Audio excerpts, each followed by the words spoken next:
Can Lamar Jackson really overcome the Pittsburgh Steelers? Can he really conquer this opponent that he only has one win against?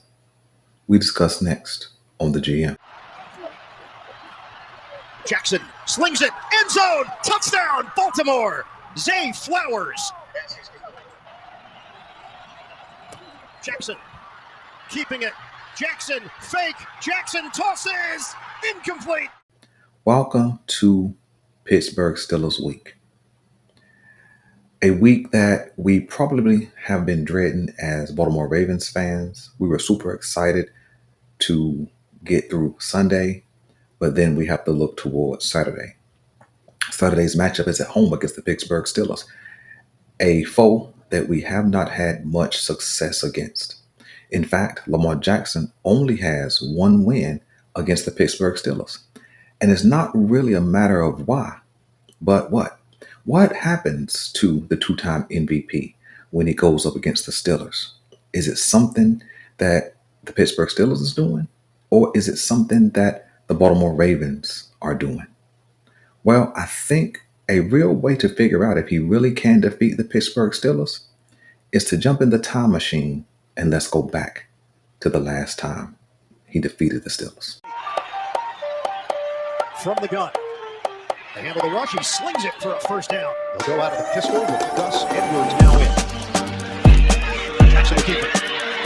Jackson on a punt to the outside. Sets up as a receiver. Jackson in trouble, seemingly, but he gets out of it. Flag is down. Just shy of the 15-yard line. Haven't really had that since Ryan Shazier. The division requires it.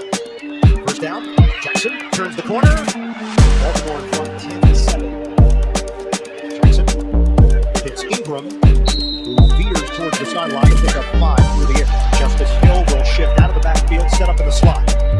Jackson from the gun. Underneath, it's caught by Brown. 2001. 2nd and 7. Deep drop. Jackson hits his man in stride. Hayden first. Third and 9 for Baltimore trying to keep the drive alive. Jackson cuts it. It's complete. Another hurdle. Yeah, when you take a look at that 1-minute clip, I want you to think about, what did you see in that clip? See, we had to go all the way back to 2019 to get some evidence that he actually can beat the Steelers. There's a few things that I saw in the clip that were pretty apparent. Number one, it was just basic offense. It wasn't a lot of heroics necessarily. It wasn't a lot of trick plays or anything like that. It was just basic line up and play football. Take what the defense gives you. And I think that that has been a part of the problem with the Ravens' play calling, execution, and on-field performance, is that we haven't been just doing the basic things, which is taking what the defense allows us to have. And in the video, right, you don't hear a lot of big names in that video. You don't hear Zay's name. He's not there yet. You don't hear Rashad Bateman. He's not there yet.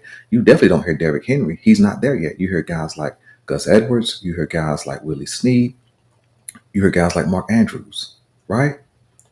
And so we have a better version of player now, but we had success then. Was Lamar Jackson too young in the league to have been figured out?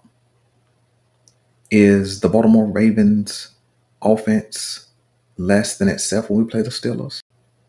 Well, let's look at a few more plays and let's see if we can discover anything else.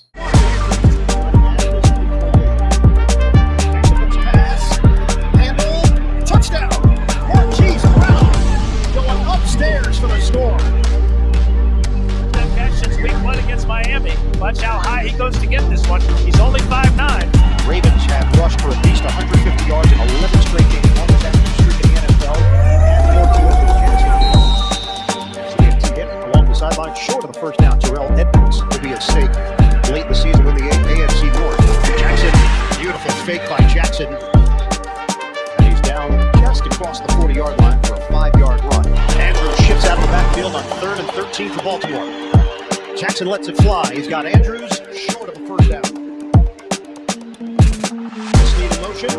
Jackson, there was a little delay there. I think he fumbled the snap and then grabbed it out of the air and picked up the first down. All right, Evan Baltimore, meanwhile, dealing with a 2nd and 7 out of the pistol. Jackson pulls the trigger and hits his man in stride. It's Hayden Hurst. Now operating from the 41-yard line. Jackson out of the pocket, on the move, throws to the sideline and hits Hurst again. Andrews sets up in the slot. Jackson rifles, complete. Willie Snead. They set it down for Baltimore. Pistol here to Ingram behind Jackson. Fake. Jackson lofts it, complete. Willie Snead again. Bounces off a tackler. Snead won't go down. Inside the 25. Will be a part of it on this drive for Baltimore. We start the 4th quarter. 20-17. Steelers in front. Lamar Jackson. Pocket. Takes it inside the 20. Hayden on the outside. This is 2nd and 5 now for Baltimore. Ravens are driving down by 3. Jackson, stutter step, cut up field, creative. There's one blockbuster left in America. Here it is. 2nd and 17. Jackson goes to the outside. Willie Snead catches it. More of the same. Nothing extraordinary. Lamar Jackson would run when the run lane was open. There was some RPOs involved, but then there was just accurate throws, again, taking what the defense would allow. And I think that that's what we have to get back to. Just keeping it simple, stupid, right? Sometimes when we try to do the extraordinary, we end up getting ourselves in trouble. Another thing that you saw, and this is the Greg Roman offense, you saw the ball coming out a little bit quicker. You didn't see long developing routes down the field. You saw the ball just coming out quickly. And I think that's what it's going to take. If the ball comes out quickly, Lamar Jackson's not holding that ball, waiting for the offensive line to continue to hold up until somebody shakes open. And I think that that's a part of what we have to do now. You see, a lot of times the Baltimore Ravens kind of outsmart themselves. But what we don't realize is when we play the Pittsburgh Steelers, they seem to have us figured out. Check out this Mike Tomlin clip and see if you can hear what he's actually saying about the Ravens. Things come down to that 2-point conversion at the end. What was going through your mind at that point? You know, I wanted to see what structure they were in and call a timeout, and we did that. And thankfully, we even saw some of the semblance of the schematics of what they intended to run. I think that made them change and go the other direction. And obviously, particularly Mr. Jackson is a little bit less dangerous when he's going to his left than his right. So we're thankful for that. Mike Tomlin basically says that the Baltimore Ravens are predictable. And that's how he stays ahead of Lamar Jackson and this offense. And also probably how he can call the right play at the right time. And they pick up a needed first down. They pick up the needed yardage to get into field goal position and eventually win the game. Our last contest, we got beat by 6 field goals, right? But then on the 2-point conversion that could have tied the game, we fumbled that away. Not a literal fumble, meaning we fumbled it up. We fumbled up the play call, right? And why? Because we were predictable. And I think that it's the Baltimore Ravens getting in their own way that allows us to stay behind the chains on the field, that allows us to play catch up when we don't have to play catch up, putting us in position to where we're not successful. So then it is on Lamar Jackson to make the play. And I think that that's what Mike Tomlin understands. If they stay consistent, that being the Steelers, it puts the pressure on us to stay consistent. When we do something to follow up the situation, Mike Tomlin knows that if I just wait long enough, they're going to have to go back to being totally reliant upon Lamar Jackson.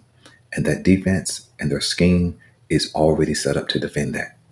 So can Lamar Jackson defeat the Pittsburgh Steelers? The answer is a clear yes. He already has many, many years ago. But this coming Saturday, the Baltimore Ravens are going to have to be about the basics, simple things, taking what the defense gives us, making timely throws, shortening up the pass concepts, and for goodness sakes, not beating ourselves with untimely turnovers and penalties. So let me know what you guys think. Can Lamar Jackson beat the Pittsburgh Steelers? And if so, what is it going to take to get a win at home against the Steelers? I'm out.